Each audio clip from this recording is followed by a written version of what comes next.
वलीअहद ने रियाज air company के क़याम का ऐलान कर दिया। जी हाँ, वलीअहद शहजादा मोहम्मद बिन सलमान ने रियाज एयर इन्वेस्टमेंट फंड कंपनी के क़याम का आगाज़ कर दिया, जबकि नई फ़िज़ाई कंपनी रियाज एयर का सदर दफ्तर रियाज में होगा और ये इंतहाई मेयारी फ़िज़ाई सर्विस फराहम करेगी। वाज़ेह रहे कि सऊदी इन्वेस्टमेंट फ़ंड ने रियाज एयर के क़याम से पहले किंग सलमान इंटरनेशनल एयरपोर्ट का भी ऐलान किया था।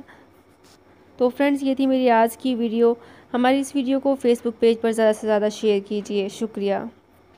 सऊदी अरब में मकीम गैर मुल्कियों के लिए बहुत बड़ी खुशखबरी आ गई है। अब कोई भी शख्स जो अपने मुल्क जाना चाहता है और उसका इकामा एक्सपायर हो या इकामा वैलिड हो, शिरका बंद हो, मुसस्सा बंद हो या कफील छुट्टी ना लगा रहा हो या कोई भी मसला हो, तो आप हमारे साथ रब्ता करें। हम इंशाअल्लाह आपको 3 दिन के अंदर अंदर एम्बेसी के जरिए आपका क्रूज लगाकर आपको आपके मुल्क वापस भेज देंगे। कोई भी इंडियन, पाकिस्तानी, नेपालियन, बांग्लादेशी, श्रीलंकन या किसी भी मुल्क का हो, वो आसानी से बगैर किसी परेशानी के अपने मुल्क वापस जा सकता है। जी हाँ, स्क्रीन पर आपके सामने जो नंबर शो हो रहा है, इस पर आप कांटेक्ट करें। इंशाअल्लाह 3 दिन के अंदर अंदर आपको आपके मुल्क वापस भेज दिया जाएगा। मतलूब केस वाले रब्ता ना करें। शुक्रिया।